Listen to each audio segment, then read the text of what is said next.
Hello, guys. How are you? A very, very good afternoon to all of you.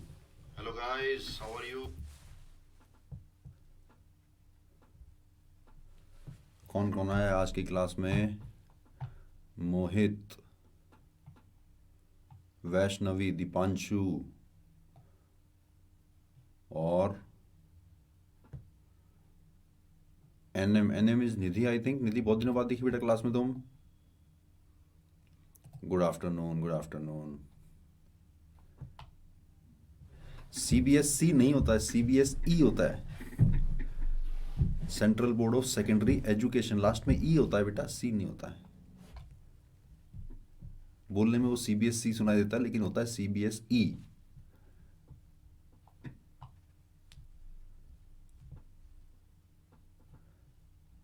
ऐसी बहुत सारी इस तरह की छोटी छोटी मिस्टेक अपन रियल लाइफ में करते रहते हैं.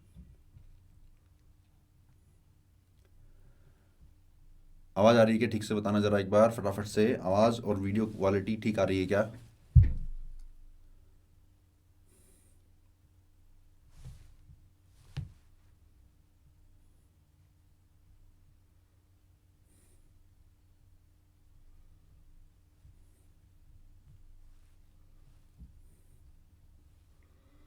अपना अपना नाम भी लिख दो फटाफट से. क्लास स्टार्ट उससे पहले अपना अपना नाम भी बता दो.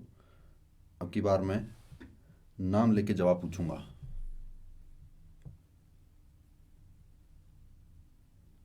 और वो नाम मैं नोट करूंगा. अभिषेक, बहुत बढ़िया.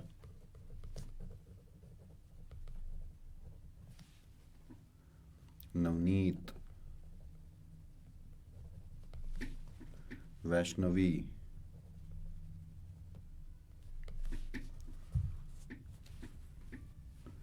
और कौन कौन बच्चे हैं?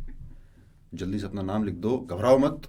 नाम लेके पूछूंगा लेकिन तुम्हारा जवाब अगर गलत भी होगा तो भी डांटूंगा नहीं तुम्हें, शाबाशी ही दूंगा कि तुमने प्रयास किया.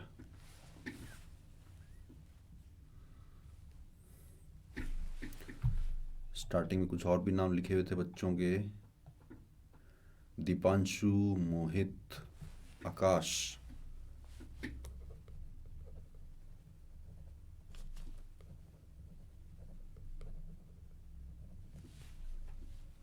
जवाहर भी प्रेजेंट है. बहुत बढ़िया जवाहर. जवाहर तुमने रिसेंटली बहुत इंप्रूवमेंट किया है, बहुत बढ़िया यार. स्टार्टिंग की क्लासेस में तुम्हारे जवाब गलत आते थे, अब तुम्हारे धीरे धीरे सही आने लगे हैं. अमान भी आया है, बहुत बढ़िया. आकाश भी आया है. हर्षिल भी है.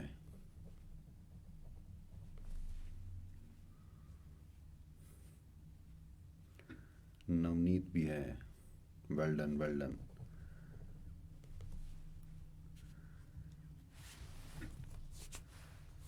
एसपी तुम हेल लिखना चाह रहे हो, हेलो लिखना चाह रहे हो यार? Hello, hello, hello, hello. चलो टाइम हो चला है अपना. क्लास स्टार्ट करने का टाइम हो गया है. इंटीग्रल्स डेफिनेट और इनडेफिनेट दोनों अपन ने 4 क्लासेस में कवर किए थे और 3 डायमेंशनल ज्योमेट्री अपन 3 क्लासेस में कवर करने वाले हैं. हाँ, अभी स्टार्टिंग किया just. Welcome all of you. I am Nitesh Jakhar. जो बच्चे नए हैं उनको मैं अपना इंट्रोडक्शन दे देता हूँ. Myself Nitesh Jakhar. I am BTech from IIT Delhi और JEE 2003 में मैं ऑल इंडिया रैंक वॉज 1161. जो बच्चे नए आए हैं उनके लिए एक बहुत इंपॉर्टेंट मैसेज. क्या? क्लास को टाइम पे ज्वाइन करें, कंप्लीट लेक्चर देखें. अगर क्लास मिस होती है तो रिकॉर्डिंग्स भी देख सकते हैं. प्रीवियस क्लास के टॉपिक रिवाइज कर लेने चाहिए ताकि साथ साथ में एक एक चैप्टर डन होता जाए. ठीक है? चैट पे be polite with your teachers and your peers. Spam ना करें, अनसिविलाइज लैंग्वेज यूज़ ना करें. माई डाउट सेक्शन में आप, अगर मैं कोई प्री रिक्विजिट बोलता हूँ कि देखो ये अपन ने पढ़ा था, वो आप बाई चांस आपको याद नहीं हो तो आप माई डाउट्स वाले सेक्शन में लिख सकते हैं. There are other teachers available right now जो आपके इस तरह के डाउट्स को सॉल्व करेंगे. क्रोम या फायरफॉक्स में क्लास चलाओगे तो बड़ी स्मूथली चलेगी.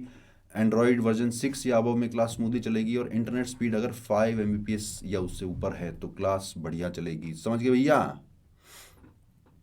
Sorry, it's hello.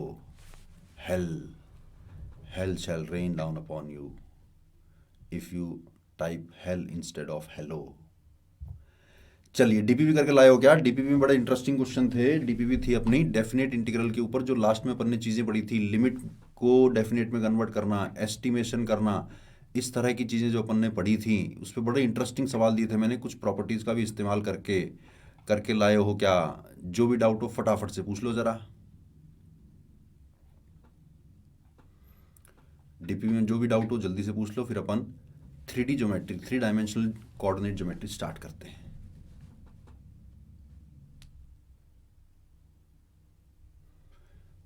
क्या डाउट है डीपीपी में? DPP based on definite integration, limit को कैसे डेफिनेट में कन्वर्ट करना है, एस्टीमेट कैसे करना है जब इंटीग्रेट नहीं कर पाए, इंक्रीजिंग डिक्रीजिंग मैक्सिमम मिनिमम, इस तरह की चीज़ों का इस्तेमाल करते हैं। या दो फंक्शन, एक फंक्शन दूसरे से बड़ा है तो बड़े वाले फंक्शन का इंटीग्रल बड़ा आता है, छोटे वाले का इंटीग्रल छोटा आता है। जल्दी से फटाफट से बता दो कोई डाउट हो तो। अगर नहीं है डाउट तो नो लिखो ताकि अपन आगे बढ़े।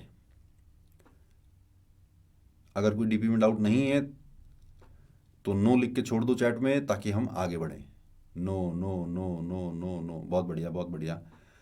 देखो मुझे पता है कि तुम लोगों ने डीपीपी नहीं करी है, नहीं करी है। डीपीपी अगर करी होती तो कुछ बहुत अच्छे सवाल थे, उनको तुम ज़रूर पूछते, लेकिन तुमने डीपीपी करी नहीं है। हो सकता है तुमने सॉल्यूशन देख लिया हो, क्वेश्चन खोला, सॉल्यूशन पढ़ लिया, यूँ लगा कि हाँ मुझे आ गया है, पर ऐसा बिल्कुल भी सही नहीं है। इट इज़ सेम एज कि आप क्रिकेट खेलते हो और बाउंसर बॉल पे आउट होते हो और आपका कोच बोले कि बेटा बाउंसर बॉल आए तो नीचे बैठ जाना, आप कहते हो यस सर अब मैं कर लूँगा। जैसे ही बाउंसर बॉल आती है तुम्हारे सिर में लगती है फिर से। सेम कहानी यहाँ पे है, जब तुम सोल्यूशन देखते हो और लगता है कि हाँ सर अब तो मुझसे हो जाएगा, वो होता नहीं है। वो तो जो जिसने सॉल्यूशन बनाया उसने सॉल्व किया ना, तुमने थोड़ी सॉल्व किया है। इसलिए डीपीपी 5 क्वेश्चन ही देता हूँ डीपीपी में, हर कंसेप्ट को कवर करने वाले एक एक क्वेश्चन देता हूँ, उनको कर लोगे तो कॉन्सेप्ट मजबूत हो जाएगा। ठीक है, चलो एनीवे आज अपन डिस्कस करने वाले हैं 3 डायमेंशनल ज्योमेट्री, जिसके कुछ स्टार्टिंग के टॉपिक्स अपन पढ़ेंगे। बेसिक सी बात, एक्सिस की इक्वेशन की अगर मैं बात करूं तो 2D ज्योमेट्री में एक्स एक्सिस को अपन सिर्फ y इक्वल टू 0 से डिनोट करते हैं, लेकिन 3D ज्योमेट्री में अगर एक्स एक्सिस की इक्वेशन बतानी हो तो y इक्वल टू 0 और z इक्वल टू 0 दोनों बोलने पड़ेंगे। 3 डायमेंशन में, 3 डायमेंशन में दोनों बोलने पड़ेंगे। सपोज ये एक्स एक्सिस है तो इस पे अगर कोई भी पॉइंट लोगे तो वहां पर y भी 0 आएगा और z भी 0 आएगा, दोनों को कंबाइंड लिखोगे तब जाके ये एक्स एक्सिस की इक्वेशन बनेगी। इन the same way y axis की इक्वेशन x इक्वल टू 0 बोलते हैं, लेकिन यहाँ पर x इक्वल टू 0 और z इक्वल टू 0 दोनों बोलनी पड़ेगी। सिमिलरली हमें z एक्सिस की इक्वेशन भी x इक्वल टू 0 और y इक्वल टू 0 बोलनी पड़ेगी। दूसरी काम की बात, 3D ज्योमेट्री में सिर्फ x इक्वल टू 0 लिखा हुआ हो तो वो कोई लाइन नहीं है, वो एक प्लेन है। कौन सा प्लेन? YZ plane. देखो ना, ऐसा दोबारा बना देता हूं डायग्राम, देखो। अब ये वाला प्लेन अगर आप देखोगे, ये वाला कौन सा? YZ plane. तो YZ प्लेन पे आप कहीं भी कोई भी पॉइंट ले लो, उसमें x हमेशा 0 ही दिखेगा। तो 3 डायमेंशन ज्योमेट्री में x इक्वल टू 0 का मतलब लाइन नहीं है, YZ प्लेन है। सिमिलरली y इक्वल टू 0 लिखा हो तो वो XZ प्लेन होगा। बड़ी काम की बात है, इसमें कंफ्यूज मत हो जाना। कुछ और बेसिक बातें, सपोज एक 3 डायमेंशन में आपके लिए मैंने डायग्राम बनाया है और एक जनरल पॉइंट लिया है px, y, z। उस पॉइंट से अगर मैं परपेंडिकुलर डालूं XZ प्लेन के ऊपर तो ये जो पॉइंट निकल के आएगा ये x, y, z निकल जाएगा, क्योंकि y को अपन ने ड्रॉप कर दिया XZ प्लेन के ऊपर, तो y कोऑर्डिनेट 0 हो गया। ये वाला डिस्टेंस क्लियरली दिख रहा है कि z होगा क्योंकि z डायरेक्शन में कितना आगे आया। ये वाला डिस्टेंस x होगा क्योंकि x डायरेक्शन में कितना आगे आया, और ये डिस्टेंस y है, y डायरेक्शन में कितना ऊपर गया। काम की बातें क्या है इसमें? काम की बातें और आपसे एक सवाल कि इस पॉइंट P का XZ प्लेन से डिस्टेंस कितना होगा, जल्दी से लिखना चैट में, देखता हूं आपको समझ में आता है क्या डायग्राम देखकर। इस P पॉइंट का XZ प्लेन से डिस्टेंस कितना आएगा, जल्दी से बताना जरा। देखते हैं आपको 3 डायमेंशन में कितना इमेजिनेशन है, कितनी क्लैरिटी है। y नहीं मेरे प्यारे बच्चों, डिस्टेंस y नहीं होगा, डिस्टेंस मॉड y होगा। कल को y कोऑर्डिनेट नेगेटिव हुआ, -2 हुआ, तो ये थोड़ी पता होगा कि सर -2 डिस्टेंस है। तो डिस्टेंस हमेशा मॉड्यूलस ऑफ y बोलना है। और फुट ऑफ परपेंडिकुलर तो दिख ही रहा है कि P पॉइंट से अगर मैं इस प्लेन के ऊपर परपेंडिकुलर डालूंगा तो फुट ऑफ परपेंडिकुलर क्या आ रहा है? x, 0, z। समझ गए ना? दूसरी बात, सिमिलरली अगर YZ प्लेन से डिस्टेंस देखना होगा तो वो मॉड x आ जाएगा, और YZ प्लेन पे फुट ऑफ परपेंडिकुलर देखना हो तो x वाला पार्ट जीरो हो जाएगा, y और z एज इट इज बने रहेंगे, एब्सोल्यूट वैल्यू ऑफ y, बिल्कुल ठीक। सिमिलरली एक्स वाई प्लेन से डिस्टेंस भी निकाला जा सकता है और फुट ऑफ परपेंडिकुलर भी निकाला जा सकता है। अगला सवाल, मुझे बताना इस P पॉइंट का x एक्सिस से डिस्टेंस कितना आएगा, जल्दी से। इस P पॉइंट का x एक्सिस से डिस्टेंस कितना आएगा, कौन सही बताता है, देखें जरा।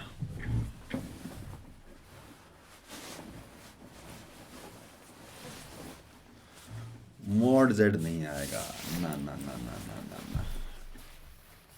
सोच समझ के, सोच समझ के, सोच समझ के।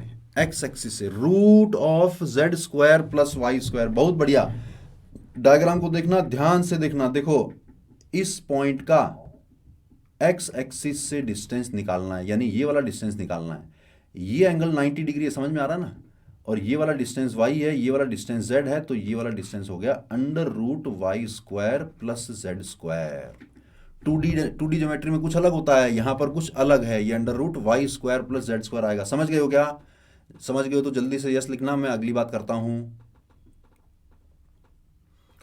लगे हाथ मुझे फुट ऑफ परपेंडिकुलर भी बता दो कि P पॉइंट से अगर मैं x एक्सिस के ऊपर परपेंडिकुलर डालूंगा तो फुट ऑफ परपेंडिकुलर क्या आएगा, फुट ऑफ परपेंडिकुलर क्या आएगा, यानी कि ये वाला पॉइंट, सपोज ये A पॉइंट है, इस A पॉइंट के कोऑर्डिनेट्स क्या आएंगे, जल्दी से।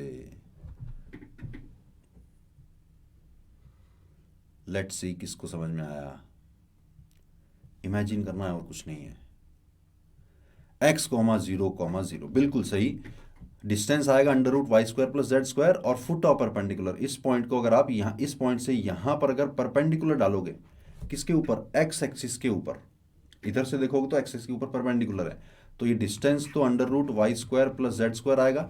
और इस पॉइंट को अगर देखो तो ये वाला डिस्टेंस x, तो ये वाला डिस्टेंस भी तो x, और x एक्सिस के ऊपर आ रहा है, यानी कि y कोऑर्डिनेट और z कोऑर्डिनेट दोनों हो जाएंगे जीरो। बिल्कुल बिल्कुल, सब गुड गुड गुड।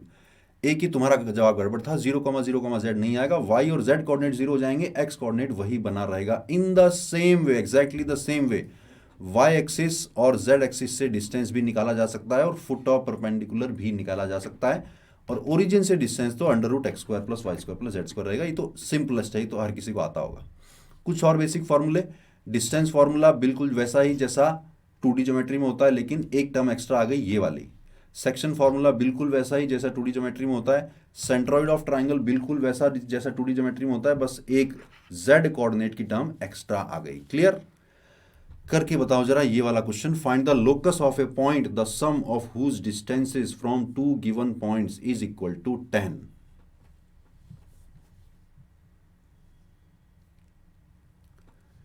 एक ऐसे पॉइंट का लोकस निकालना है जिसका दो फिक्स पॉइंट से डिस्टेंस का सम 10 बना रहे।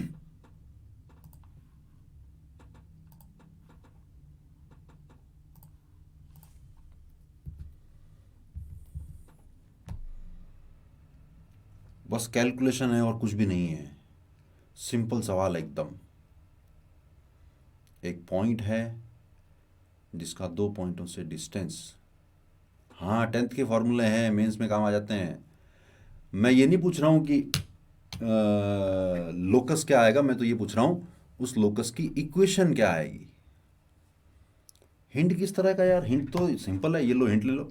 मैंने ये कहा कि एक पॉइंट ए है जिसका कोऑर्डिनेट x, y, z है, उसका दो गिवन पॉइंट से P पॉइंट जो कि है 1,0,0 और Q पॉइंट जो कि है -1,0,0, यहाँ से अगर मैं D1 और D2, तो आपको D1 प्लस D2 दे रखा है 10 के बराबर। ये लो हिंट आ गया, बहुत बढ़िया हिंट है। डिस्टेंस फॉर्मूला तो लगाना है, D1 की वैल्यू निकालो, D2 की वैल्यू निकालो, फिर सिंप्लीफाई करके उसका लोकस निकाल दो। 10th के फॉर्मूले हैं, लेकिन 10th में वो 2D ज्योमेट्री में देखते हैं अपन, अब 3D ज्योमेट्री में भी लगभग सेम फॉर्मूले ही दिखाई देंगे हमें। 4x इक्वल टू 0 नहीं यार, नहीं। x इक्वल टू 0 कैसे यार, स्फीयर कैसे यार, कमाल करते हो यार, नए नए फंडे निकाल के लाते हो तुम यार। इक्वेशन, ये लो क्वेश्चन को चेंज करता हूँ, find the equation of locus. अब तो बता दो, इक्वेशन ऑफ लोकस निकालनी है। ऑप्शन में इक्वेशन दी हुई है, ये नहीं पूछा कि इलिप्स आएगा, स्फीयर आएगा, प्लेन आएगा, ये नहीं पूछा यार। दे रखा ना यार, ये डिस्टेंस प्लस ये डिस्टेंस। हाँ 3D में सिर्फ एक जेड वेरिएबल एक्सा है। क्वेश्चन समझ में नहीं आया, इक्वेशन बुरी है तो उस बुरी को सिंप्लीफाई करना पड़ेगा बेटा। क्वेश्चन समझाया ना मैंने आपको, इस पॉइंट का लोकस निकालना है जो एक वेरिएबल पॉइंट है। इसकी कंडीशन क्या दे रखी है कि इसका P से डिस्टेंस प्लस Q से डिस्टेंस, यानी कि D1 प्लस D2 दे रखा है 10 के बराबर। चलो मैं सॉल्व करता हूँ फिर। D1 अगर निकालूंगा तो वो आएगा अंडर रूट x माइनस 1 का whole square plus y minus 0 का whole square plus z minus 0 का होल स्क्वायर, सिंपल है। प्लस D2 अगर निकालूंगा तो आएगा अंडर रूट x प्लस 1 का whole square plus y minus 0 का whole square plus z minus 0 का होल स्क्वायर, ये दे रखा है 10 के बराबर। तो सिंप्लीफाई करना है तो क्वेश्चन चिल्ला चिल्ला के कह रहा है कि आपको स्क्वायर तो करना पड़ेगा, लेकिन यहीं पे अगर स्क्वायर कर दोगे तो वापस जब 2ab वाली टर्म आएगी तो ये दोनों आपस में मल्टीप्लाई हो जाएंगे। तो अपन क्या करते हैं, एक को उधर ले जाते हैं, तो बन जाएगा x माइनस 1 का whole square plus Y square plus Z square का under root, this is equal to 10 minus under root x plus 1, किसी भी एक को उधर ले जाओ, x प्लस 1 का whole square plus Y square plus Z square. और अब हम कर देते हैं दोनों तरफ क्या, स्क्वायर कर दे रहे बाबा, स्क्वायर कर दे रहे। देखें क्या बन जाएगा, ये वाला तो बन जाएगा x माइनस 1 का whole square plus Y square plus Z square. उधर क्या बन जाएगा, एक तो 100 आएगा, प्लस में x प्लस 1 का whole square plus Y square plus Z square आएगा, और minus 20 times under root x plus 1 का whole square plus Y square plus Z square आ जाएगा। ये तो सिंपल है। इलिप्स आएगा तो ऑप्शन देखकर टिक नहीं कर सकते, नहीं कर सकते बेटा। 3 डायमेंशन में तुम्हें पता थोड़ी है कि इलिप्स की इक्वेशन कैसी दिखाई देती है, वो तो अभी आएगी तब पता चलेगा। 2D में तो बड़ी सिंपल सी होती है, 3 डायमेंशन में पता नहीं इलिप्स की इक्वेशन कैसी होती है। तो देखो Y square Z square Y square Z square तो कैंसिल होगा, ये वाला पार्ट अपन राइट में ले जाते हैं और ये वाला पार्ट लेफ्ट में ले जाते हैं, तो बन जाएगा 20 टाइम्स अंडर रूट। इसका मतलब 3D ज्योमेट्री और 2D ज्योमेट्री में तुम्हें अभी तक फर्क करना आया नहीं है। This is equal to 100 plus x plus 1 का होल स्क्वायर और माइनस में आ जाएगा x माइनस 1 का होल स्क्वायर। इतने पार्ट को सिंप्लीफाई करोगे तो 4x आ रहा है ना, तो 4 कॉमन निकाल लूँ तो ये बन गया 5 times under root x plus 1 का whole square plus Y square plus Z square, this is equal to 4 common निकाल दिया था तो बन गया 25 माइनस एक्स। फिर से स्क्वायर कर देना चाहिए, क्वेश्चन खुद चिल्ला चिल्ला के कह रहा है कि फिर से स्क्वायर कर दो सिंप्लीफाई करने के लिए। स्क्वायर किया तो ये बना 25 into X square plus 2x plus 1 plus Y square plus Z square. कुछ नहीं कर रहा हूँ मैं, एक्सपेंड कर रहा हूँ और कुछ नहीं है। ये बना 625 plus x square minus 50x। कुछ गलती की अपन ने, हाँ गलती कर दी ना। ये x प्लस 1 का होल स्क्वायर तो ठीक है, x माइनस 1 का होल स्क्वायर भी ठीक है,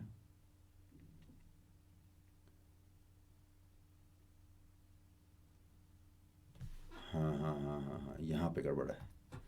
ये 25 प्लस एक्स आएगा, यानी कि यहाँ पर ये प्लस का 50x हो जाएगा। कैलकुलेशन मिस्टेक थी और कुछ नहीं था बस। तो 25 माइनस एक्स है, जिसको 24x square plus 25 Y square plus 25 Z square, और ये वाला 50x और ये वाला 50x तो कट गया, और 625 यानी कि माइनस 600 इज इक्वल टू 0। ये निकल के आई इक्वेशन।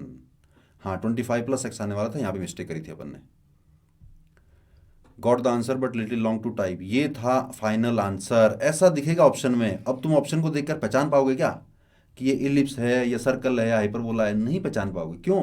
क्योंकि अपन ने जो चीज़ें पढ़ी है वो अभी 2D ज्योमेट्री में पढ़ी है। 3D ज्योमेट्री में अपन सिर्फ प्लेन और लाइन की इक्वेशन ही पहचान सकते हैं, ना तो अपन सर्कल को पहचान सकते हैं, ना अपन इलिप्स को पहचान सकते हैं इन 2 डायमेंशन ज्योमेट्री। क्लियर? ये वाला क्वेश्चन क्लियर हो तो फटाफट से यस लिखना, मैं आगे बढ़ूं। सिंपल था, बिल्कुल सिंपल था यार। डिस्टेंस फॉर्मूला लगाना था और दो रूट की टर्म्स आ रही थी, उनको सिंप्लीफाई करना था बस। ये थ्योरेटिकली इलिप्स है क्योंकि जो कंडीशन दी हुई थी वो इलिप्स की थी, ये सर्कल नहीं है, इलिप्स है। लेकिन जरूरी नहीं कि हमेशा इलिप्स ऐसा ही दिखे 3D ज्योमेट्री में, ठीक है। चलो एक और क्वेश्चन अब की बार ध्यान से करना, ध्यान से करना, ध्यान से करना। Find the ratio in which this plane divides the line joining these points.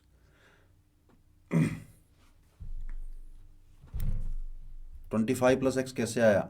मैंने 4 कॉमन निकाला है, 4 को मैंने कॉमन निकाला है और 4 कॉमन निकाला तो ये 25 कैंसिल आउट होके 5 बन गया। अब ठीक, तो 4 कॉमन निकाला था तो ये 25 बन गया, ये वाला x बन गया, तो 25 प्लस एक्स का होल स्क्वायर। क्लियर हो गया होगा? करो, इसका डायग्राम बना के दिखाऊं? ये इस तरह का कुछ है।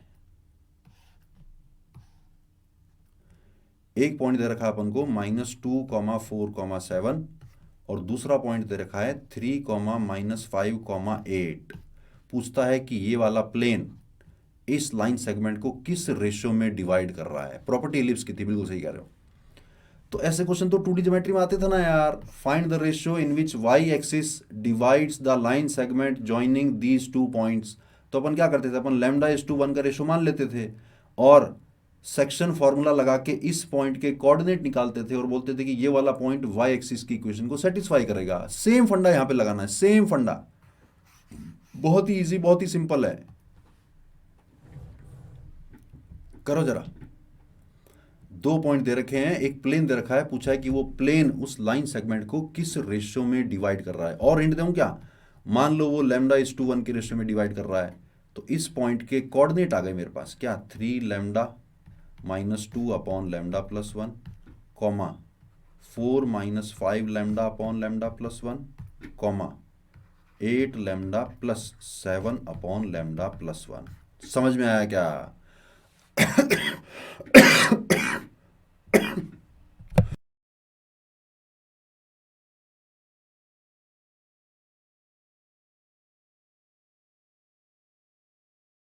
जवाहर का सही जवाब। वेल डन जवाहर यार, बहुत बढ़िया।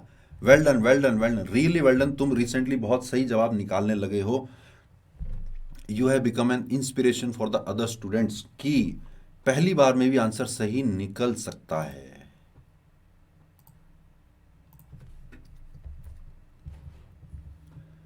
देखें जरा बाकी बच्चों का निकल पा रहा है क्या? अमन का भी सही आया, 3:10। Well done, well done, well done. चलो करते हैं जरा। क्या किया अपन ने कहा कि ये प्लेन मान लिया अपन ने λ/1 के रेशियो में डिवाइड कर रहा है, तो λ/1 के रेशियो में डिवाइड करने वाला पॉइंट निकाल लिया और ये पॉइंट सेटिस्फाई करेगा किसको? प्लेन की इक्वेशन को।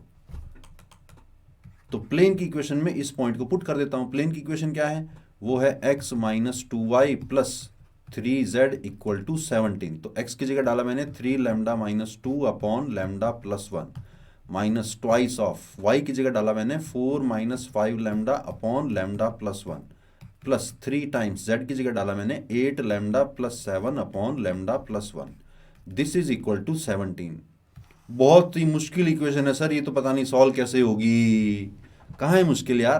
क्योंकि डिनोमिनेटर में सब में λ+1 आ रहा है, तो ऊपर क्या बन जाएगा? ऊपर बन जाएगा 3λ-2 minus 8 + 10λ plus 24λ plus 21 is equal to 17λ+17। λ+1 LCM आ गया, उसको उधर ले गए, सॉल्व कर लेना। लैम्डा की वैल्यू 3/10 आ रही है। इसका मतलब रेशियो क्या आ रहा होगा? रेशियो आ रहा होगा 3:10 का रेशियो। बहुत मुश्किल सवाल है सर। हाँ, कुछ बच्चों का निकल गया, कोई बात नहीं, थोड़ा लेट निकला पर सही निकला। मुझे इस बात की खुशी है कि तुमने एक्यूरेसी अपनी अच्छी रखी। एसएन तुमने बेटा कुछ ना कुछ कैलकुलेशन मिस्टेक करी लगती है। तुम्हारा 5:4 आ रहा है, दैट इज गड़बड़ है, गड़बड़ है, गड़बड़। अरे बाबा गड़बड़ है, ध्यान से करो, ध्यान से। चले आगे। डायरेक्शन कोसाइंस आप जानते ही हो, बड़ी इंपॉर्टेंट टर्म है। Let alpha beta gamma are the angles made by a line with X axis, Y axis and Z axis. तो cos alpha, cos beta and cos gamma are called direction cosines of this line.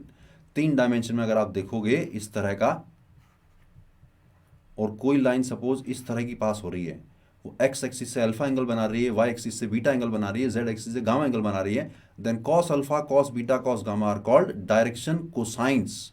Actually इससे direction decide हो रही है ना, x के साथ कितना angle, Y के साथ कितना एंगल और जेड के साथ कितना एंगल, इसे इनको बोला डायरेक्शन कोसाइंस। कुछ खास बातें डायरेक्शन कोसाइंस की जो हमें हमेशा याद रखनी है। क्या क्या? Let LMN are direction cosines, it means the line is travelling along a vector. तो तो लाइन की डायरेक्शन ही तो मिल गई हमें, क्या, L I cap plus M, this should be M J cap plus M J cap plus N के cap. जब 2D geometry में अपन लाइन की डायरेक्शन कैसे डिसाइड करते हैं कि एक्स एक्सिस से कितना एंगल बन रहा है, तो वहां पे वाई एक्सिस की बात क्यों नहीं करते हैं, क्योंकि एक्स एक्सिस से एंगल निकल गया तो वाई से अपने आप 90 माइनस थीटा निकल जाएगा, इसलिए वहां पे एक एंगल से काम चल जाता है। लेकिन 3 डायमेंशन में हमें तीनों एक्सिस के साथ एंगल कितना बन रहा है ये तीनों ध्यान में रखनी पड़ती है, और अगर एल एम एन उसके डायरेक्शन को साइन है then line is travelling along this vector, तो लाइन की डायरेक्शन डिसाइड हो गई। दूसरी बड़ी काम की बात कि L square plus M square plus N square की वैल्यू हमेशा 1 आती है, ये भी आपको याद होगा।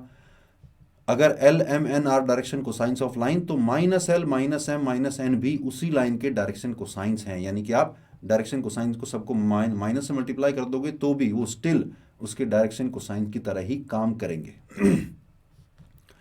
If l M N are D C of the line then l I cap plus M J cap plus N के cap is a unit vector along that line. क्यों, इस वेक्टर का अगर इस वेक्टर का अगर मॉडुलस निकालोगे तो वो under root L square plus M square plus N square आएगा ना, और उसकी वैल्यू तो 1 होती है, यानी इस वेक्टर का मॉडुलस 1 है, यानी कि ये एक यूनिट वेक्टर है। किसकी डायरेक्शन में, लाइन की डायरेक्शन में।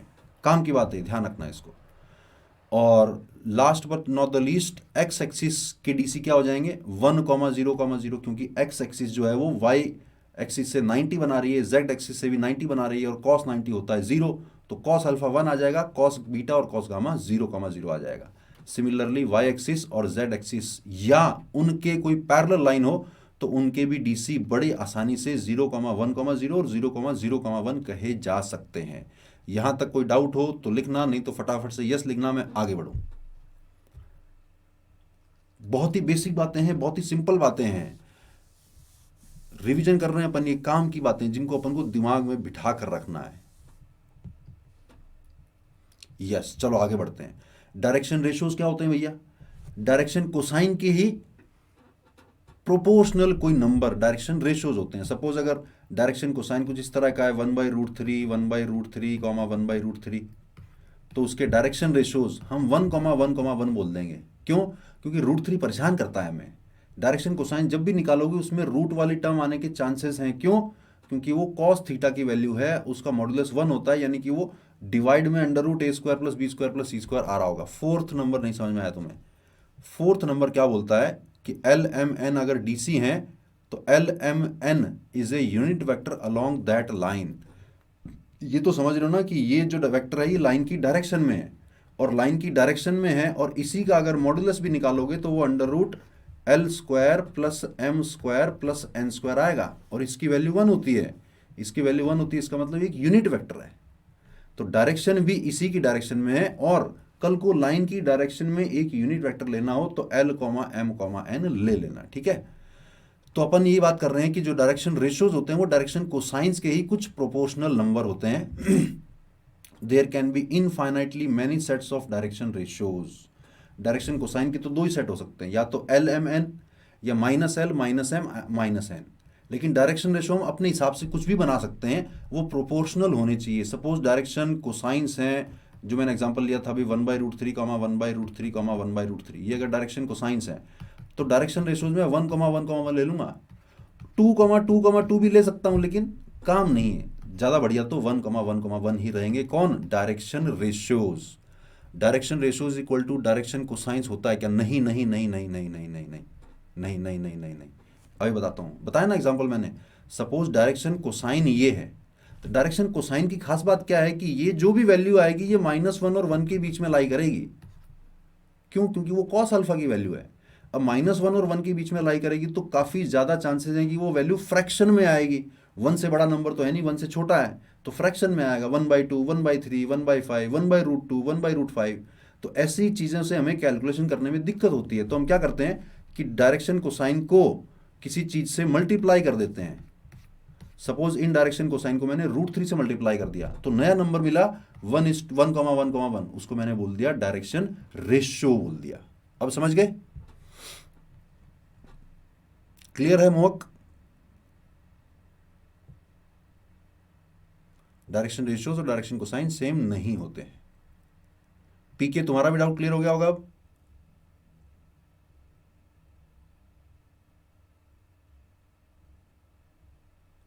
ABC क्या है बता रहा हूँ ना, ABC कोई नंबर है डायरेक्शन कोसाइंस के प्रोपोर्शनल। जैसे डायरेक्शन कोसाइन होते हैं, ये फिर से एग्जांपल ले रहा हूँ मैं, 1/√3, 1/√3 और 1/√3, ये किसी लाइन के डायरेक्शन कोसाइंस हैं। इन सबको मैं √3 से मल्टीप्लाई कर दूं तो बन जाएगा 1,1,1। तो ये डायरेक्शन कोसाइन तो नहीं है, अब ये डायरेक्शन रेशियोज हैं, यानी उनका रेशियो सेम आता रहेगा। क्लियर? अगर दो पॉइंट हैं ए और बी, ध्यान से सुनना, ए पॉइंट है x1 y1 z1 और बी पॉइंट है x2 y2 z2। इस लाइन के अगर मुझे डायरेक्शन रेशियोज निकालने हैं तो डायरेक्शन रेशियोज आएंगे x2 माइनस, ये क्या हो गया, x2 minus x1 comma y2 minus y1 comma z2 minus z1, ये इस लाइन के डायरेक्शन रेशियोज आ जाएंगे। क्वेश्चन कराऊंगा अभी। तो डायरेक्शन रेशियोज आ गए, अगर उस डायरेक्शन रेशियोज को डायरेक्शन कोसाइन में कन्वर्ट करना है तो आपको इसकी लेंथ से डिवाइड करना पड़ेगा। देखो क्यों, क्योंकि डायरेक्शन कोसाइन से जो वेक्टर बनता है वो यूनिट वेक्टर होता है। तो if A and B are 2 points then direction ratios of A B will be equal to this. जैसे करते हैं ना अपन 2D ज्योमेट्री में y2 minus y1 upon x2 minus x1, तो y2 minus y1 upon x2 minus x1 basically एक ratio ही तो होता है। इन द सेम वे यहां पर जो रेशियो होते हैं वो 3 नंबर होते हैं, a, b, c टाइप के, तो वो x2 minus x1, y2 minus y1 और z2 माइनस z1 होंगे। और उससे अगर हमें डायरेक्शन कोसाइन बनाना है तो हमें उसको उसकी लेंथ से डिवाइड करना पड़ेगा, where it is the distance between these 2 points.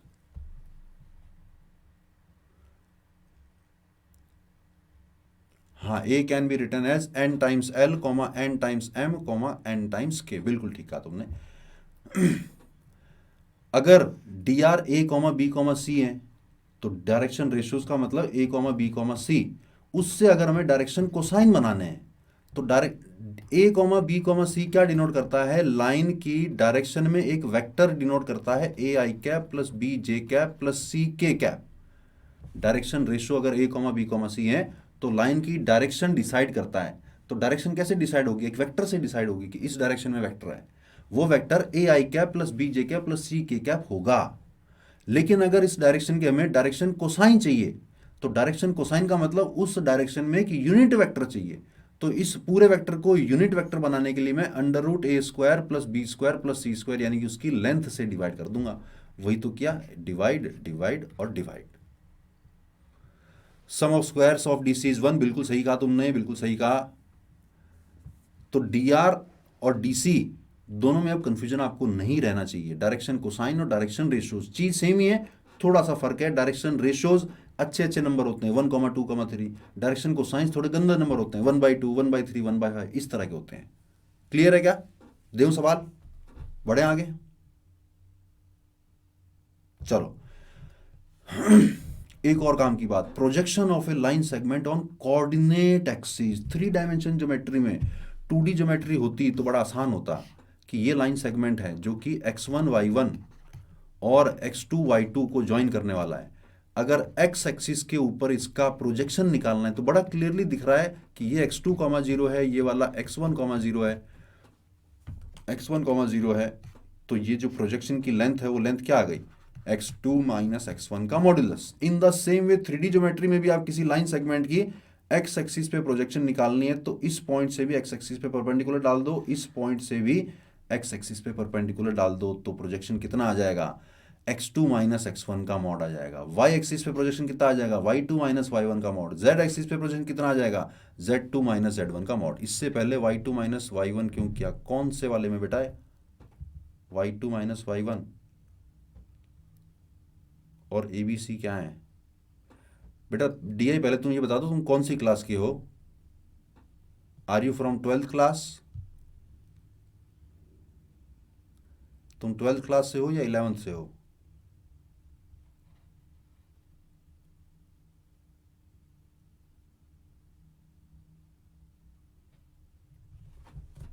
DI कौन सी क्लास से हो बेटा तुम?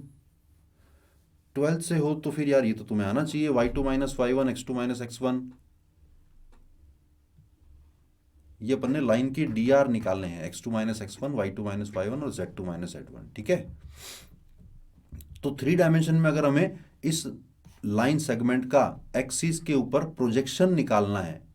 तो कैसे निकालना है? सीधा सीधा x2 माइनस एक्स वन का mod, y2 minus y one का मॉड और z2 माइनस z1 का मॉड। ठीक है, अब एक और काम की बात आती है कि projection of a line segment on another line. ऐसा कई बार पूछा जाता है कि एक लाइन दे रखी है, एक लाइन सेगमेंट दे रखा है, उस सेगमेंट का इस लाइन के ऊपर प्रोजेक्शन निकालना है। प्रोजेक्शन का मतलब कि अगर आप यहां से एक टॉर्च जलाओगे, यहां से अगर एक टॉर्च जलाओगे तो इस लाइन सेगमेंट की छाया बनेगी, शैडो बनेगी उस लाइन के ऊपर। उस शैडो की लेंथ कितनी होगी? तो याद करो, अगर कोई वेक्टर ए है और दूसरा वेक्टर बी है, इस ए वेक्टर की हमें अगर छाया निकालनी हो, यानी हमें यहां से परपेंडिकुलर डालकर ये वाला डिस्टेंस निकालना है ना, तो ये वाला डिस्टेंस तो बन जाएगा ए का मॉड्यूलस इनटू कॉस थीटा। और कॉस थीटा हम जानते हैं कैसे निकाला जाता है, वो A dot B upon mod A mod B से निकाला जाता है। यानी कि मॉड ए कॉस थीटा की वैल्यू कितनी आती है? मॉड ए कॉस थीटा निकल के आता है mod A multiplied by A dot B upon mod A mod B. ठीक है, तो इन द सेम वे अगर ये परपेंडिकुलर डिस्टेंस, सॉरी ये प्रोजेक्शन अगर निकालना है तो इस वेक्टर का इस वेक्टर के साथ डॉट करना होगा, ए डॉट बी करना होगा, और नीचे ए का मॉड और नीचे बी का मॉड करना होगा। तो इस ए का बी का मॉड, एल एम एन का मॉड कितना होता है? 1, क्योंकि ये यूनिट वेक्टर है और ये कैंसिल हो जाएगा और बी की वैल्यू 1 है, यानी सिर्फ ए डॉट बी बच जाएगा। ए डॉट बी बचने का मतलब length directly x2 minus x one into L, y2 minus y one into M और z2 minus z1 into N आ जाएगी। VA और DI तुमने सही लिखा, a cos theta that is a dot B upon mod A mod b. अच्छा, अभी तुम्हारी class में हुआ नहीं है अभी तक। चलो फिर जितना तुम्हें समझ में आए उतना रखो, और जब क्लास में होगा तो तुम्हें और क्लैरिटी आ जाएगी, क्योंकि फिलहाल हमें स्टार्टिंग से नहीं पढ़ रहे हैं। जो भी बच्चे हैं उनका टारगेट इसी साल जेई देने का है, तो वो इसी साल जेई देने वाले हैं, यानी अपन क्रैश कोर्स और माइक्रो कोर्स के हिसाब से पढ़ रहे हैं। ठीक है, तो इस पार्ट में अपन ने कवर किया कि एक लाइन सेगमेंट का दूसरी लाइन के ऊपर प्रोजेक्शन निकालना हो तो ये वाला फॉर्मूला लगा देना, बड़े आराम से प्रोजेक्शन की लेंथ निकल के आ जाएगी। क्लियर हो तो मैं आगे बढ़ूं। सारी छोटी छोटी बातें इस पूरे चैप्टर में, इनफैक्ट वेक्टर वाले चैप्टर में और 3D ज्योमेट्री में बहुत छोटे छोटे टॉपिक्स हैं। उन छोटे छोटे टॉपिक्स को समझकर कई बार एक बड़ा क्वेश्चन बन जाता है, कई बार एक डायरेक्ट क्वेश्चन आ जाता है। इसका डायरेक्ट क्वेश्चन भी आ सकता है, जैसे कि ये वाला question, find the projection of line segment joining these points on the line whose direction ratios are given. Direction ratios given है।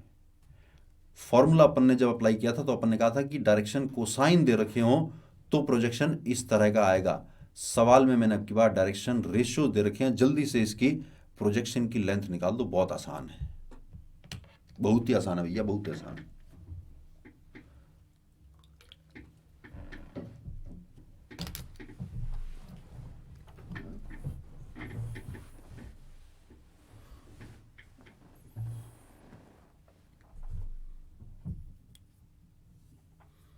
हाँ, ABCDR है मिटाई के।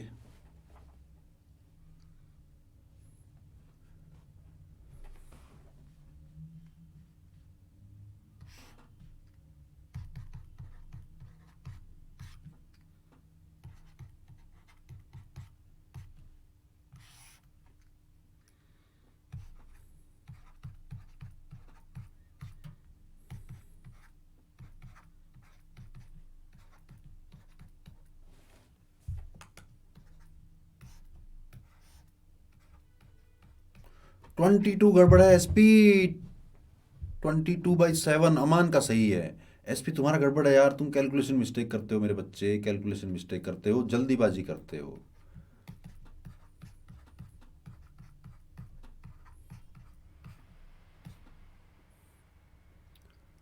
ट्वेंटी टू बाई सेवन बहुत सारे बच्चों ने सही निकाल लिया है। नमन ने भी सही निकाल लिया है। SN तुम्हारा नाम शायद मैं भूल गया हूँ, तुमने भी सही निकाला है।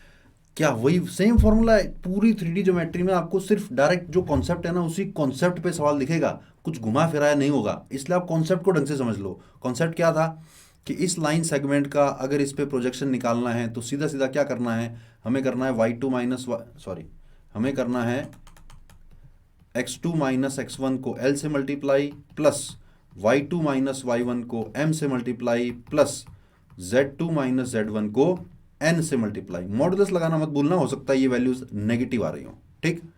तो x2 माइनस x1 कितना आ रहा है, x2 माइनस x1 3 आ रहा है, 3 मल्टीप्लाइड बाई l कितना आ रहा है 6/7, प्लस y2 माइनस y1 कितना आ रहा है 5 आ रहा है, और m कितना है 2/7, प्लस z2 माइनस z1 कितना आ रहा है -2 आ रहा है, और n कितना है 3/7। सॉल्व करने पर 22/7 ही आ रहा होगा। कितना आसान है, जवार का भी सही निकला है, SW SP DI तुमने सही निकाल लिया। स्नेहांजलि, अच्छा स्नेहांजलि तुम्हारा आंसर भी सही था 22/7। वेल डन बॉयज, आसान है। 3D ज्योमेट्री तो बहुत ही आसान है मेरे भाइयों, बहुत ही आसान है, क्योंकि हर कॉन्सेप्ट पे एज इट इज सवाल ही आता है, कुछ घुमाया फिराया नहीं होता उसमें, ठीक है।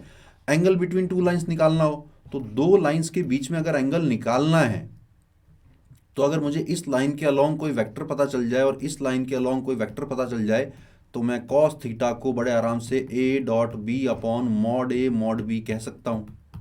ये वेक्टर कैसे बनेगा, ये डायरेक्शन रेशियोज से बनेगा, उसके डायरेक्शन रेशियोज, इसके डायरेक्शन रेशियोज। अब सोचो अगर डायरेक्शन रेशियोज नहीं दे रखे, डायरेक्शन कोसाइन ही दे रखे हैं, तो फिर तो और आसान हो जाएगा। L1 M1 M1, L2 M2 M2, इनका A.B करना है, और इनके मॉड्यूलस की वैल्यू, इसकी वैल्यू भी 1 हो जाएगी, इसकी वैल्यू भी 1 हो जाएगी, यानी कि कॉस थीटा डायरेक्टली निकल के आ जाएगा क्या, L1 L2 plus M1 M2 plus N1 N2। ये A.B किया है इस वेक्टर का, और इस वेक्टर का अपन ने आपस में डॉट प्रोडक्ट किया है। क्लियर। बाई चांस अगर आपको डायरेक्शन रेशियोज दे रखे हो, तो फिर A.B upon mod A mod B, जो कि कॉस थीटा के बराबर होता है, यहां पर हमें अब की बार इसके भी मॉडुलस और इसके भी मॉडुलस से डिवाइड करना पड़ेगा। ये पार्ट क्लियर हो तो यस लिखना फटाफट से, मैं आगे बढ़ता हूं जल्दी से। स्लो चल रहे हैं आज अपन, थोड़े जल्दी करो थोड़ा। क्लियर है, चलो आगे बढ़ते हैं। क्वेश्चन नंबर 4, बड़ा इंटरेस्टिंग सवाल, बहुत ही इंटरेस्टिंग सवाल। A line makes angles alpha beta gamma delta with 4 diagonals of a cube, then find the value of cos square alpha plus cos square beta plus cos square gamma plus cos square delta. Previous slide एक बार और दिखा दूं, ये वाली देख लो फटाफट से।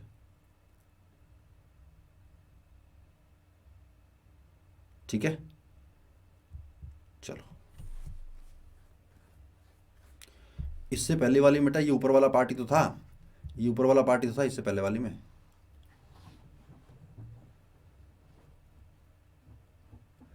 चैप्टर अगर तुम्हारा पढ़ा हुआ नहीं है तो तुम्हें बहुत ज़्यादा समझ में आएगा नहीं बेटा। जवार ने फटाफट से आंसर दे दिया है, आई थिंक जवार ने ये क्वेश्चन कर रखा होगा। 4/3 4/3 4/3।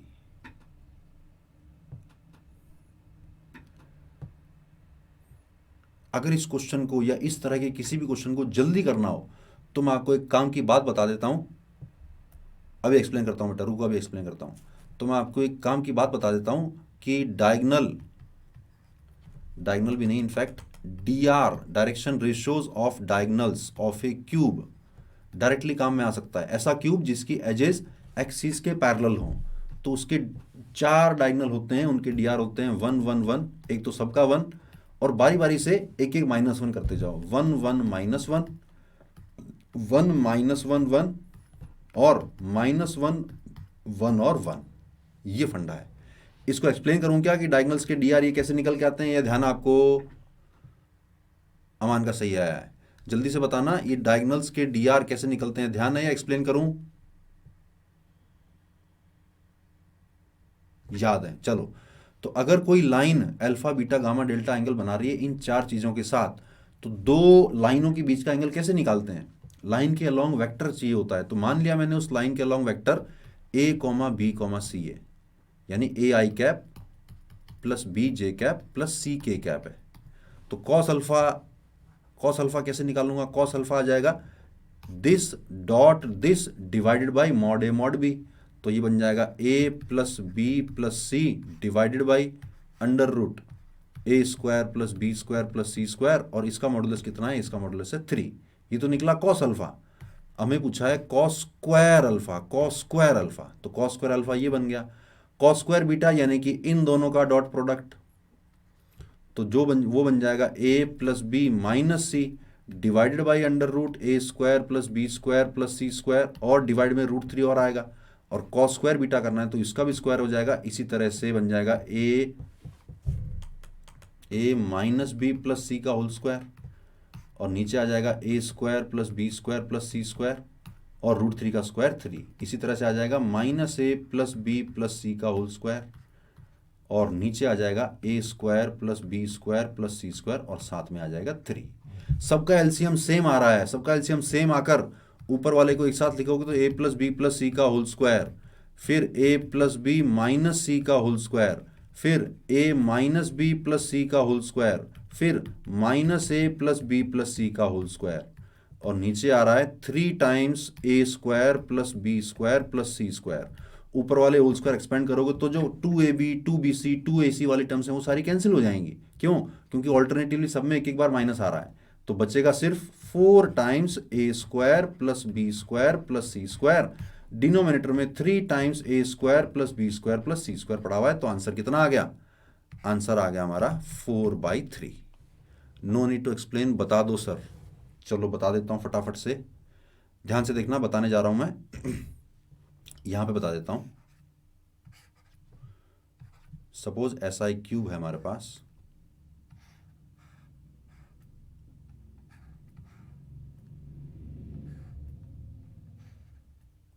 ये तो ओरिजिन हो गया, ये पॉइंट हो गया सपोज A,0,0, ये x एक्सिस, ये y एक्सिस और ये वाली z एक्सिस। तो ये वाला पॉइंट क्या आ जाएगा? A,0, क्योंकि x एक्सिस में a गया, y एक्सिस में ऊपर आ गया a। ये वाला पॉइंट क्या आ गया? 0,A,0। ये वाला पॉइंट क्या आ गया? 0,0,A। इसी तरह से ये वाला पॉइंट क्या आ गया? 0,A,A। और ये वाला पॉइंट क्या आ गया? A,A,A। और ये वाला पॉइंट क्या आ गया? A,0,A। अब आप हर जो बेस में 4 पॉइंट हैं, हर पॉइंट को डायगनली ऑपोजिट पॉइंट के साथ पकड़ो और y2 minus y1, x2 minus x1 और z2 माइनस z1 करके उसके dr निकाल लो। किसका शॉर्टकट बेटा? एक्सपैंड करने में टाइम लग गया तो उसका तरीका बताया ना मैंने। जब a प्लस बी प्लस सी आ गया, फिर तीनों एक एक बार माइनस के साथ आ गए, तो जब वो सपोज a को आप पकड़ते हो तो a जब जब जब प्लस की टर्म्स बना रहा होगा तो सिमिलरली वो a माइनस की टर्म्स भी बना रहा होगा। b प्लस के साथ जो जो प्लस की टर्म्स बना रहा होगा वो b माइनस की टर्म्स भी बना रहा होगा, तो वो सारी टर्म्स तो कैंसिल हो जाएंगी। बच जाएगा सीधा a square plus B square plus C square 4 times, क्योंकि ऊपर 4 ब्रैकेट है। गॉट इट, बहुत बढ़िया। चलो आगे चलते हैं। परपेंडिकुलर और पैरेलल लाइंस बड़ा आसान है। कॉस थीटा अपन ने निकाला था, क्या आया था? L1 L2 plus M1 M2 plus N1 N2। और थीटा अगर 90 डिग्री हुआ तो कॉस थीटा 0 हो जाएगा, यानी कि L1 L2 plus M1 M2 plus N1 N2 अगर 0 है, इसका मतलब लाइंस आर परपेंडिकुलर। कोई ट्रिक है इसे जल्दी करने की? किसकी कैलकुलेशन को जल्दी करने की?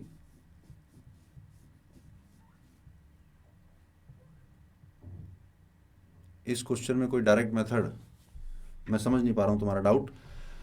टाइम कम बचा है, आज की क्लास 4 बजे तक है, फटाफट से कवर करते हैं। और लाइंस अगर पैरेलल हैं तो जैसा हम 2D ज्योमेट्री में देखते हैं A1/A2 इक्वल टू B1/B2, वैसा ही L1/L2 is equal to M1/N2 is equal to N1/N2 कर दोगे तो लाइंस क्या बन जाएंगी? पैरेलल बन जाएंगी। सर ये तो डायरेक्शन कोसाइन की बात हो गई, डायरेक्शन रेशियोज दे रखी हो तो same relation applies if direction ratios are given. Direction ratios में भी सेम रिलेशन लगेगा। A1A2 plus B1B2 plus C1C2 equal to 0 perpendicular के लिए, और A1/A2 equal to B1/B2 equal to C1/C2 parallel lines के लिए। वैदिक मैथ्स यार मुझे नहीं आता है, मैं सीखूंगा सीखूंगा तब तुम्हें जरूर बताऊंगा, ठीक है। फटाफट से ये वाला क्वेश्चन कर दो। Find the dr of a line which is perpendicular to two lines.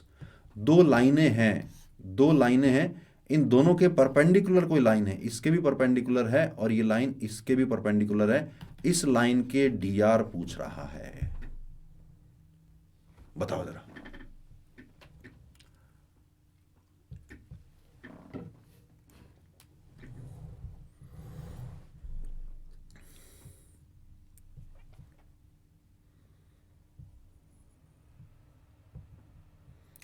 जल्दी करो जल्दी।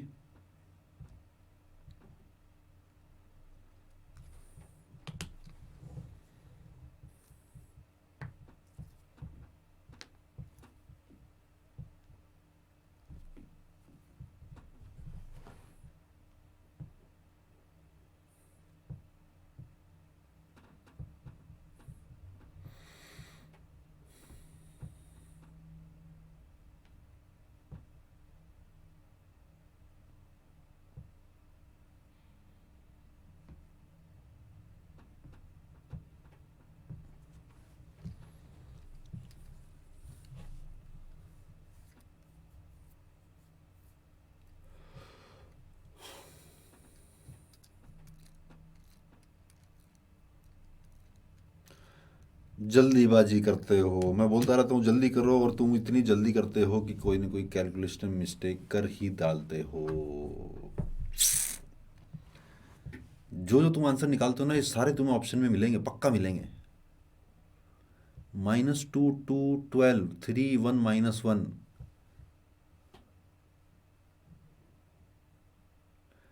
3 लोगों के उत्तर आए और तीनों के अलग अलग तरीके के आए हैं, और तीनों के गलत हैं, बता दूं मैं, तीनों के गड़बड़ हैं।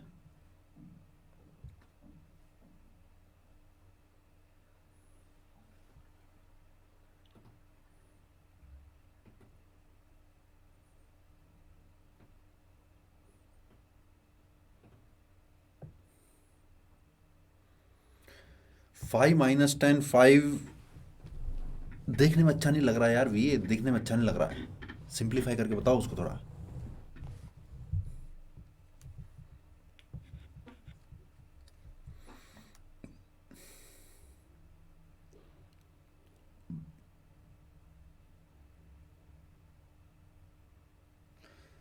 5, 2, 3 भी गड़बड़ है यार, मेरी समझ से बाहर है। तुम इस तरह की कैलकुलेशन कैसे करते हो? एजी अपना नाम बताओ बेटा, एजी अपना नाम बताना बेटा। आर यू आकाश या अभिषेक? अंश, अंश, अंश ने सही जवाब निकाला है। मेरी बिल्कुल समझ से बाहर है कि पता नहीं आप लोग इस तरह के भांति भांति के उत्तर कैसे निकाल रहे हो यार। डीआई ने भी सही निकाल दिया, वेल डन।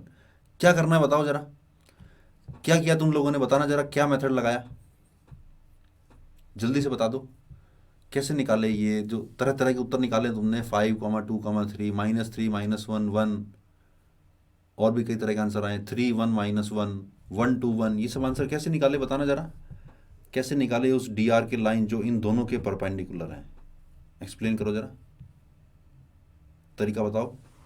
क्रॉस प्रोडक्ट, और कोई?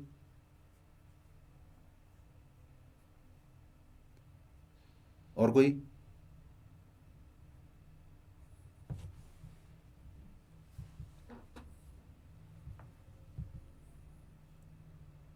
क्रॉस प्रोडक्ट, और कोई?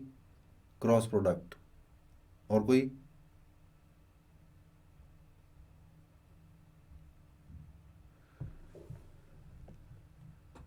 क्रॉस प्रोडक्ट यूज किया तो यार, क्रॉस प्रोडक्ट निकालने में तुमने इतनी, मतलब इतनी जोरदार कैलकुलेशन कैसे करी कि इतना आसान सवाल। मैं आपको बता रहा हूँ 3D ज्योमेट्री का सवाल बहुत ही आसान होगा, वो सिर्फ आपके ऊपर डिपेंड कर रहा है कि आप कैलकुलेशन में कितनी गलतियां करते हो तरह तरह की। इस लाइन की डायरेक्शन में वेक्टर है 1 2 3, और इस लाइन की डायरेक्शन में वेक्टर है -2 1 4। इनका क्रॉस ही तो करना है। कैसे करते हैं? ए क्रॉस बी। ए क्रॉस बी करने के लिए डिटर्मिनेंट बनाते हैं आई कैप, जे कैप, के कैप, और ये वाली वैल्यूज लिख दो 1 2 3, और -2 1 और 4।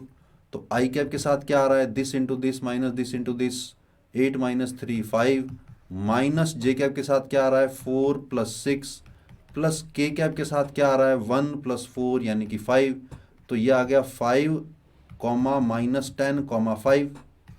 इसको डी आर में कन्वर्ट करना है, यानी रेशियो ही तो बनाना है, तो रेशियो यानी कि 5 से डिवाइड कर दो, तो 1 - 2 1। बहुत बहुत, मतलब शायद आपकी ज़िंदगी का सबसे मुश्किल सवाल लग रहा है मुझे ये, तभी तो ऐसे उत्तर निकाल रहे हो यार। 1 3 1 3 1 1, 5 10 15, 5 10 15 भी गलत है क्योंकि 5 - 10 15 आना था। कितना आसान था यार, कितना ज़्यादा आसान था बच्चों, मेरी रियली। कैलकुलेशन मिस्टेक करी क्या आप लोगों ने?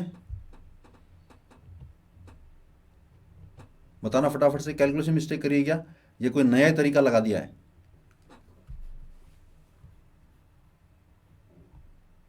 सीधा सीधा क्रॉस प्रोडक्ट करना था बस। चलो फिर एक और क्वेश्चन कर दो फटाफट।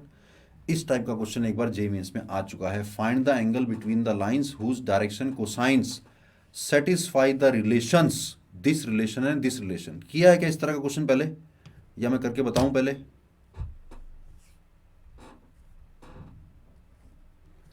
करो फिर करो, इन दोनों लाइंस के बीच का एंगल निकालो।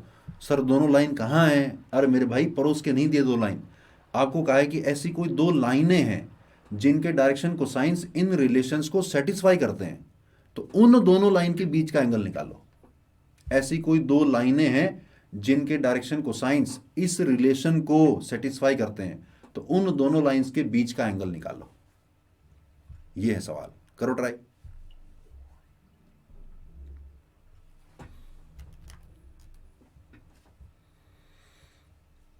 नहीं किया तो ट्राई करो ना, मैं तो एक्सप्लेन करूंगा बाद में।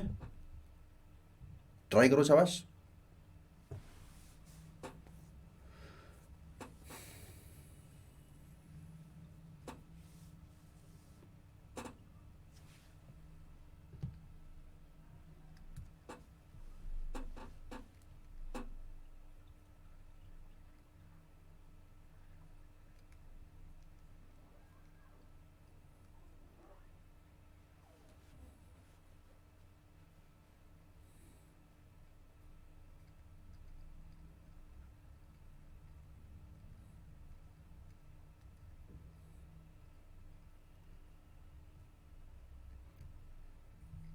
No idea.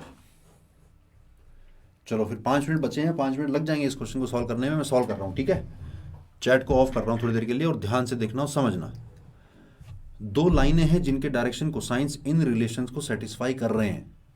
सर ये रिलेशन तो वेरिएबल 3 है, इक्वेशन 2 ही है। कोई बात नहीं, कोई बात नहीं। इस तरह का क्वेश्चन अगर आपके सामने आए तो आपको, मान लो मैं आपको कहता कि यार ये दो इक्वेशन दे रखी हैं, इनको सॉल्व करके एल एम और एन की वैल्यू निकालो, तो तुम क्या बोलते हैं कि सर इक्वेशन तो 2 ही है, वेरिएबल 3 है।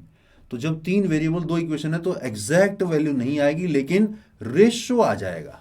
कैसे आएगा देखो, एक पेज में ऐड कर लेता हूं क्योंकि एक पेज की और रिक्वायरमेंट पड़ेगी। किसी भी एक इक्वेशन से एक वेरिएबल की वैल्यू निकाल लो, तो m की वैल्यू निकाल ली मैंने, वो आई -3l -5n, -3l -5n, और ये वाली वैल्यू उठाकर मैं दूसरी इक्वेशन में पुट कर देता हूं। क्या बन जाएगा, 6n इंटू m की जगह डाल दिया मैंने -3l -5n -2nl plus 5lm, तो 5l और m की जगह डाल दिया मैंने -3l -5n। This is equal to 0। Simplify किया तो बन रहा है -18nl -30n square -2nl -15l square -25nl is equal to 0। तो देखिए क्या बन रहा है, ये बन रहा है 30n स्क्वायर, ये बना 20, यानी कि प्लस में 45nl और प्लस में 15l square is equal to 0। एक क्वाड्रेटिक बनती हुई दिखाई दे रही है जिसमें n और l दो आ रहे हैं। पूरी इक्वेशन को अगर मैं डिवाइड कर दूं, या तो n स्क्वायर से या l स्क्वायर से, किसी से भी डिवाइड कर दो। सपोज मैंने n स्क्वायर से डिवाइड कर दिया, तो इक्वेशन क्या बन जाएगी, 30 प्लस 45, और यहां पर l बाई एन बन जाएगा। सिमिलरली n स्क्वायर से डिवाइड किया तो यहां पर l बाई एन का होल स्क्वायर बन जाएगा। अब अगर ध्यान से देखो तो अब दो वेरिएबल नहीं है, एक ही वेरिएबल है। कौन सा, n by L, l by N. तो नेक्स्ट पेज पे लिख लेते हैं इसको अपन, 15 से डिवाइड कर दें तो बन गया 2, या एक काम करो 15 से डिवाइड किया तो बना l बाई एन का whole square plus 3 times l by N plus 2 is equal to 0। इस क्वाड्रेटिक को बड़ा आसानी से सॉल्व किया जा सकता है। l बाई एन का whole square plus 3 times l by N plus 2 is equal to 0। थोड़ी देर के लिए अगर आप l बाई एन को t मान लोगे तो आपको देखने में आसानी होगी। आपको इस तरह की क्वाड्रेटिक दिखाई दे जाएगी जिसके फैक्टर करना और जिसकी वैल्यू निकालना बड़ा आसान है। ये फैक्टर हो गए t+1 into t+2 is equal to 0, यानी t की वैल्यू आई -1 और -2। t किसको माना था अपन ने, l बाई एन को। l बाई एन की वैल्यू या तो -1 आएगी या -2 आएगी। l by N is equal to -1 या फिर l by N is equal to -2, यानी कि l की वैल्यू -n या फिर l की वैल्यू -2n। दोबारा एक्सप्लेन कर रहा हूं क्या किया मैंने कहा कि किसी एक वेरिएबल की वैल्यू निकाल के दूसरी इक्वेशन में पुट कर दो, तो जो दूसरी इक्वेशन होगी वो दो वेरिएबल में कन्वर्ट हो जाएगी। इन दो वेरिएबल में इक्वेशन तो एक ही बनी है, तो एक काम करो, या तो l स्क्वायर से डिवाइड कर दो या n स्क्वायर से डिवाइड कर दो। ऐसा करने पर एक ही वेरिएबल बच जाएगा। देखो कौन सा, l बाई एन। उस वेरिएबल को t मानोगे तो बड़ी सिंपल सी क्वाड्रेटिक बन जाएगी। उस क्वाड्रेटिक के हिसाब से अपने पास दो सॉल्यूशन आए, या तो l is equal to -n या फिर l is equal to -2n। चाहो तो यहां पे भी डायरेक्टली फैक्टर कर सकते हो, यहाँ पे डायरेक्टली फैक्टर कर सकते हो, तो एन और एल में रिलेशन वहाँ से भी आ जाएगा। L equal to minus N, और रिलेशन था मेरे पास, क्या रिलेशन था मेरे पास? रिलेशन था M is equal to -3L - 5N। मेरे पास था m is equal to -3L - 5N। तो m की वैल्यू अगर मैं निकालना चाहूँ तो l को -n डालने पर ये बन गया 3N - 5N, यानी m की वैल्यू आई -2N। या फिर m की वैल्यू l को -2N डालूं तो ये बन जाएगा 6N - 5N, यानी n के बराबर। अब जो दो लाइनें हैं जिनके DC L, M, N थे, वो किस किस टाइप के बन सकते हैं? L की जगह डाला मैंने -n, M की जगह डाला मैंने -2N, N। या फिर दूसरा जो कॉम्बिनेशन है वो क्या है? L की जगह डाला मैंने -2N, M की जगह डाला N और N की जगह डाला N, यानी कि -1 -2 1 या फिर -2 1 1। ये डायरेक्शन रेशियोज बन गए उन दो लाइंस के। चैट को ऑन करने जा रहा हूं, अगर समझ नहीं आया तो फटाफट से लिखना, मैं दोबारा एक्सप्लेन करता हूं पूरा क्वेश्चन। अगर यहां तक क्लियर है तो इसके आगे चलता हूं, अगर नहीं समझ में आया तो पूरा क्वेश्चन दोबारा एक्सप्लेन कर सकता हूं मैं, इफ यू वांट, क्योंकि ये क्वेश्चन इंपॉर्टेंट है। जल्दी से लिखना।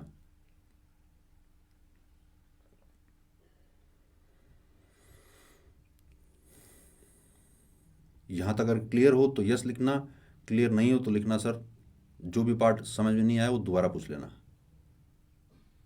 वाह सर क्या बात है, मजा आ गया। तुम्हें तो आ गया, मुझे नहीं आया यार, क्योंकि तुम कैलकुलेशन मिस्टेक बहुत करते हो। चलो समझ में आ गया, बहुत बढ़िया। अगर यहां तक क्लियर है तो अब सोचो, एक लाइन है जिसके DR ये हैं, दूसरी लाइन है जिसके DR ये हैं। अब इनके बीच का एंगल निकाल के दिखा दो, इनके बीच का एंगल निकाल के दिखा दो। ये क्वेश्चन समझ नहीं आया? चलो मैं एक बार क्वेश्चन पूरा कर लेता हूँ, फिर तुम्हारे तुम्हारे डाउट पे आता हूँ MG, ठीक है? DI तुम्हारा वाला डाउट भी मैं अभी आऊँगा। तुम पहले ये वाला इनके बीच का एंगल निकाल दो जल्दी से। दो लाइंस के DR आ चुके हैं। 90 डिग्री कहाँ है यार, क्या बात करते हो? 90 डिग्री नहीं है।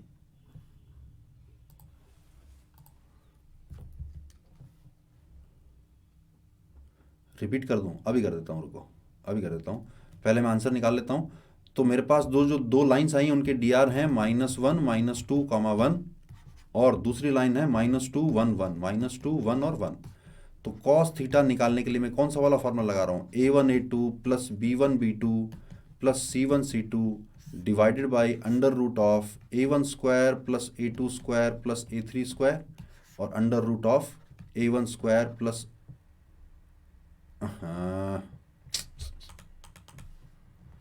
A1 A2 नहीं आएगा यार, A1 B1 C1 आएगा।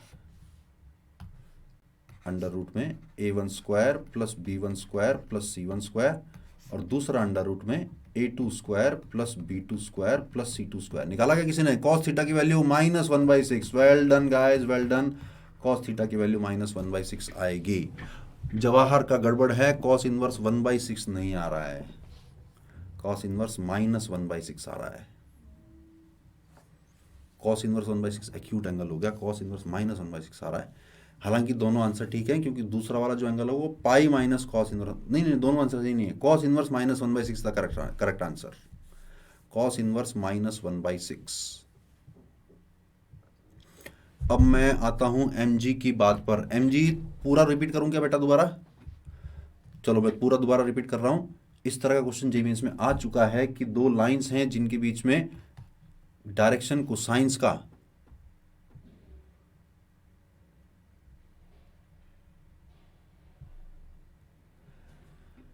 DR है बेटा, ABC DR हैं। DC निकाले तो DC तो इस तरह के आ रहे थे, ये DC गंदे गंदे हैं, इनको मैंने DR में बना लिया। कॉस इनवर्स -1/6 आ रहा है यार, देखो ये बन गया 2 -2 प्लस, अच्छा 1/6। एक ही बात है, एक ही बात है, एक ही बात है, क्योंकि एक्यूट वाला ऑब्ट्यूस वाला दोनों एक ही बात है, कोई बात नहीं, इसको प्लस का 1/6 कर लो।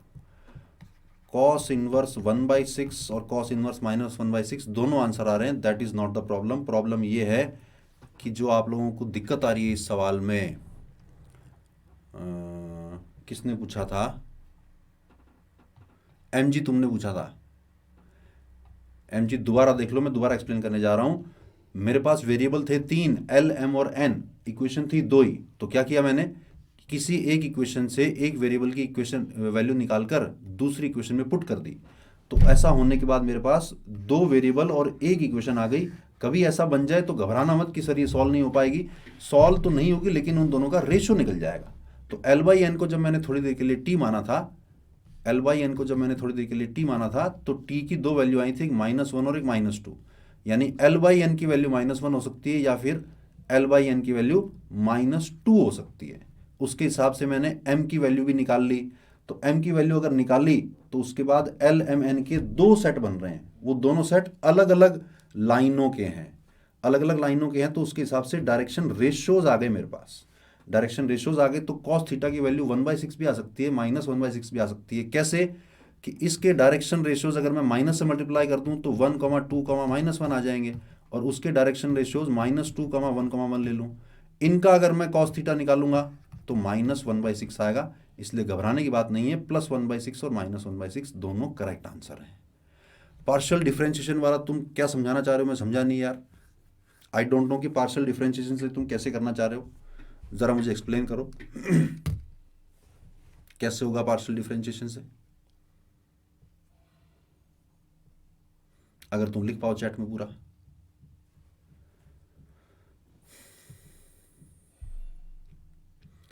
डबल ए, तुम्हें थ्योरी क्लासेस किस तरह की चाहिए? Where can I find theory classes? किस तरह की थ्योरी क्लासेस चाहिए? कंप्लीट एकदम स्टार्टिंग फ्रॉम जीरो टाइप की थ्योरी क्लासेस चाहिए?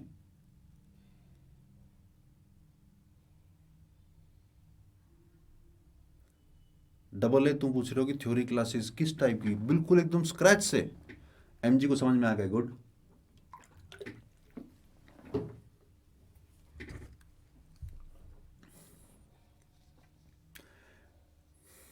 डीआई, तुम्हारे जवाब का वेट कर रहा हूं मैं।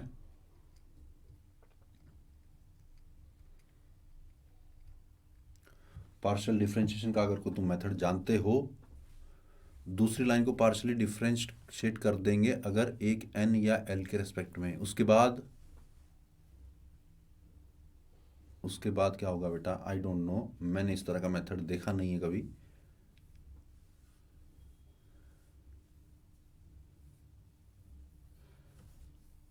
चलो मैं चेक कर लूंगा कि पार्शियल डिफरेंशिएशन से हो सकता है क्या। अगर हो सकता हो तो मैं नेक्स्ट क्लास में आपको एक्सप्लेन कर दूंगा, ठीक है।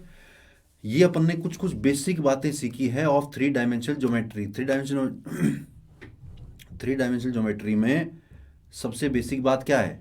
2D में बेसिक बात क्या होती है लाइन के लिए, कि लाइन की इक्वेशन के लिए एक पॉइंट चाहिए और स्लोप चाहिए। स्लोप का मतलब किस डायरेक्शन में जा रही है, कितना एंगल बना के जा रही है। उसी तरह से 3 डायमेंशन ज्योमेट्री में वो एक एक्सिस से कितना एंगल बना रही है, उससे पार नहीं पड़ेगी, उससे काम नहीं चलेगा। तो हमें तीनों एक्सिस के साथ कितना एंगल बना रही है ये चाहिए होता है। और तीनों एक्सिस के साथ जो एंगल बनते हैं अल्फा, बीटा, गामा, हम उनका कोसाइन लेते हैं। Cos alpha, cos beta, cos gamma लेते हैं और उनको डिफाइन करते हैं अपन डायरेक्शन कोसाइंस। उन्हीं के प्रोपोर्शनल कुछ नंबर बना लूं तो वो बनते हैं डायरेक्शन रेशियोज। डायरेक्शन रेशियो का मतलब है कि जो भी तीन वैल्यूज आ रही ना, उनको आई कैप, जे कैप, के कैप मान लो, तो उस लाइन की डायरेक्शन का एक वेक्टर मिल जाता है। इन द सेम वे अगर डायरेक्शन कोसाइन दे रखी हो तो भी उनको आई कैप, जे कैप, के कैप मान लो, तो लाइन की डायरेक्शन में एक यूनिट वेक्टर मिल जाता है। ठीक, मैं चेक कर लूंगा बेटा पार्शियल डिफरेंशिएशन वाला मेथड। आई विल चेक, अगर ये पॉसिबल है तो मैं जरूर आपको नेक्स्ट क्लास में एक्सप्लेन करूंगा। मे बी अगर ये पॉसिबल हुआ तो हो सकता है उससे थोड़ा जल्दी हो जाए। ठीक, thank you all, thank you very much. Basic बातें अपन ने कवर की है। नेक्स्ट क्लास में अपन कोऑर्डिनेट ज्योमेट्री पार्ट 2 स्टार्ट करेंगे। डीपीपी इसके ऊपर मिल जाएगी, जरूर करना, डीपीपी किया करो यार, ताकि एक चांस मिल रहा है आपको। जो भी क्वेश्चन आपको डाउट है या उससे रिलेटेड कोई भी डाउट है, आपको एक चांस मिल गया। सॉल्यूशन देख लिया आपने, उससे फायदा इतना नहीं होगा।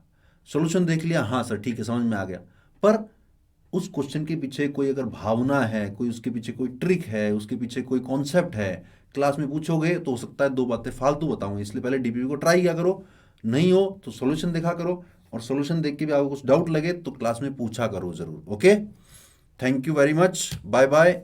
शाम को अपनी फिर से क्लास है 7 बजे। आज की क्लास है एप्लीकेशन ऑफ डेरिवेटिव, और नेक्स्ट अपनी जो माइक्रो कोर्स की क्लास होगी वो होगी 9 फरवरी को 3D ज्योमेट्री पार्ट 2।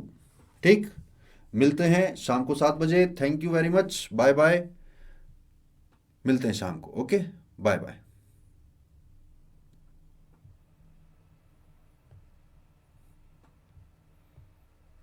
डीपीपी कहाँ मिलेगा? डीपीपी बेटा यहाँ मिलेगा, देखो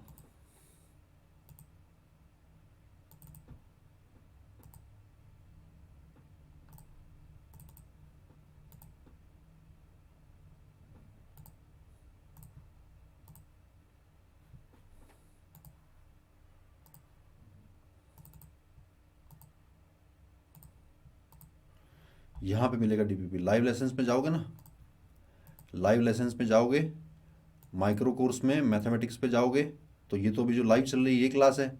कुछ टाइम के बाद ये क्लास पास्ट लाइव लेसन्स में दिखनी शुरू हो जाएगी। पास्ट लाइव लेसन्स में व्यू लेसन मटेरियल, यहाँ पे आपको डीपीपी मिल जाएगी। ठीक, okay, bye bye, thank you very much, see you in the evening, bye bye.